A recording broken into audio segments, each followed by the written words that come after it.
Borne 5, quartier de la Part ou les Bannetés. Nous voilà donc arrivés au quartier de la Part. Admirez un peu ce calme digne des chaumières du siècle dernier. Ce bourg ne s'est pas toujours appelé ainsi. Autrefois, il s'appelait la carrière des Bannetais. Et vous savez pourquoi? Les Bannetais étaient une spécialité du terroir agricole, une variété de haricots blancs. Ce légume était très apprécié par les villageois car il poussait pas très haut et se cultivait sous les oliviers. Il ne prenait pas beaucoup de place. Une vraie aubaine pour la cuisine locale. Les bannetais étaient le buzz de la consommation de bouts de terre de genoux. Le quartier de la Part ne prit son nom en français qu'au début du XXe siècle, car il était, disait-on, une fraction du patrimoine de l'héritage du comte Xavier Cécy de Châteauneuf. Les constructions du quartier de la Part sont principalement bâties sur des rochers. À cette époque, les édifices n'avaient pas les mêmes fondations qu'à l'heure actuelle. Les anciens n'étaient pas pressés de construire leur chez-soi. Les logis étaient conçus en pierre sur de la roche et équipés de caves voûtées afin d'abriter leurs cheptels. Vaches, chèvres, cochons, moutons. D'ailleurs, dans certains sous-sols, on peut encore apercevoir les abreuvoirs.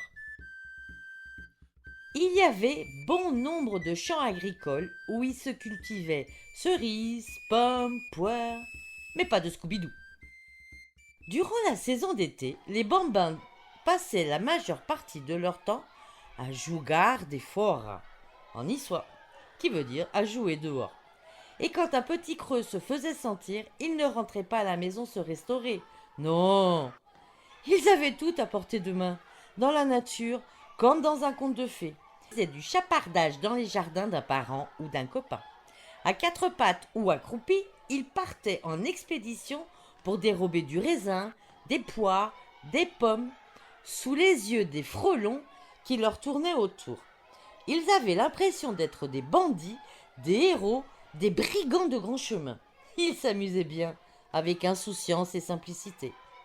Une seule règle les animait: ne pas se faire attraper par les adultes, que la vie était fluide. Parfois, ils jouaient à s'imaginer être des pirates en fabriquant des petits bateaux qu'ils laissaient naviguer le long du Béal. Bon, revenons au quartier de la Part.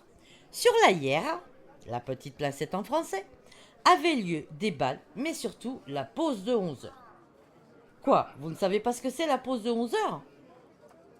Eh bien, tout simplement, 2 fois par semaine, à 7 heures avancées de la matinée, les femmes arrêtaient leurs tâches quotidiennes pour se réunir sur la Hierre et attendre le passage de la camionnette de Thérésus qui livrait pain, journal et autres denrées si nécessaire. Mais c'était surtout une occasion pour ces dames de discuter de la vie et de l'actualité dans les autres quartiers. Comme quoi, les food trucks et les réseaux sociaux existaient déjà bien avant l'heure. Les soirs de la saison estivale, les adultes avaient l'habitude de se mettre sur le perron de leur porte et de discuter avec les voisins, tout en profitant de la fraîcheur de belles soirées. Les meilleurs moments de la vie, en vrai. Logiquement, il y avait un four au quartier, comme dans chaque hameau, mais ce dernier a disparu. On y faisait cuire les farcis et le pain. Et les habitants, à cette occasion, offraient une fougasse au comte qui habitait un petit peu plus haut. D'ailleurs, empruntons le petit chemin au-dessus du lavoir pour continuer notre balade tout en passant sous la maison du dit comte. Allez, continuons notre balade.